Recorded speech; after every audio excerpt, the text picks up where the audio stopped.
Saudara, mari kita lanjutkan pembahasan kita dan kali ini saya akan menerangkan sedikit hal yang teknis itu, tapi sangat penting. Ya. Jadi karena ada perbedaan persepsi tentang sport, maka orang yang ikut Tai Chi Nusantara ini yang pertama pemula itu selalu bertanya, ada Pak 30 menit dapatnya apa? Ya, saya kurang marem.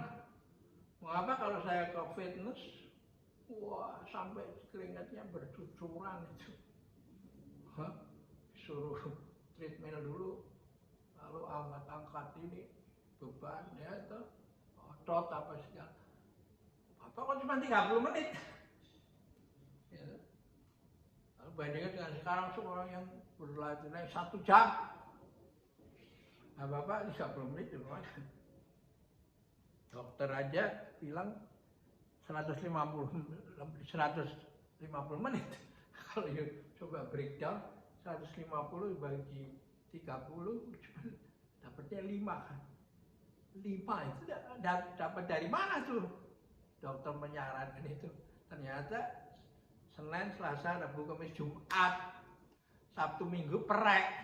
Nah kita Tai Chi nggak begitu. Kita Tai Chi kalau bertele-tele ada gunanya. Yang penting 30 menitnya itu. Nah itu dianggap sebagai ayunan langkah pertama. Setiap hari 1 langkah. Meskipun perjalanan masih ribuan li, kita nggak tahu itu akhirnya berujung pada surga atau neraka, kita nggak tahu. Cuma ada satu imam yang mengadakan bahwa tiap hari nggak boleh tiduran doang, melangkah. Nah, bagaimana mengamankan supaya kedepannya itu kita jangan jeblos ke surga kan, ke neraka kan? Kita harus setiap hari berbuat baik. Meskipun dicemooh, meskipun terus saja tiap hari, meskipun banyak rintangan. Nah inilah yang disebut semangat yang Kaizen, bisa diterapkan di semua sektor kehidupan. Apakah itu kesehatan pribadi, atau di keluarga, atau di perusahaan, apa saja sudah. Karena itulah yang cara mengatasi menjalani kehidupan ini, ya kan? Karena itu kita sebut generik. Kayak obat generik itu kan begitu, ada di semua obat.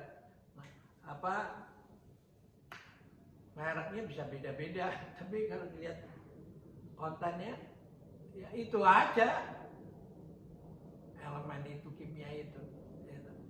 Nah, kalau you datang ke dokter dan mengatakan, dok saya ini batuk-batuk, dia tanya apa, periksa sana sini, dikasih obat. Nah, ketika you ambil obat di apotek, ya. Lalu setiap kantong itu ada, ini obatnya harus dimakan sampai habis karena ini antibiotik. Yang ini untuk batuknya, yang ini untuk kalau tenggorokannya radang, yang ini kalau suhunya panas, gitu. Jadi memang konsepnya adalah satu substan untuk satu gejala. Nah, bagaimana itu bisa dipadukan? Ya melalui gerak itu. Karena itu semua kan kita jangan sok-sokan hidup tanpa obat. Jadi dokter itu menurut saya ya sebanyak dibekali pengetahuan tentang Tai Chi ini, sehingga kalau setelah memeriksa ini pasiennya dikasih penjelasan. Ini saya tak kasih obat yang untuk menghilangkan gejala-gejala batuk, gejala ini, leher apa, pusing apa. Tetapi ini harus dibantu dengan terapi gerak itu. Yuk harus jangan sampai tubuh itu diam gitu. Kenapa? Karena semua bergerak. Air yang mengalir di sungai detik ini di satu tempat berbeda dengan 1 detik lalu sama 1 detik kemudian. Musim juga sama. Karena musim semi tahun ini beda dengan tahun lalu dan tahun depan. Ya. Jadi karena itu Anda yang penting itu ketika ngajar atau belajar yang 30 menit itu udah selesai di situ. Nah, setelah itu Anda stop kan, minum teh sebentar. Nah, disitulah lalu kita bisa terus bergerak lagi, tapi gerakannya mengkoreksi. Oh, tadi ini begininya kurang, ya toh, kaku, ya toh. Itu boleh on off, ya toh. Lalu Anda bisa menjelaskan Tai Chi ini prinsipnya seperti apa, mengikuti aliran alam, toh. Begitu, ya toh.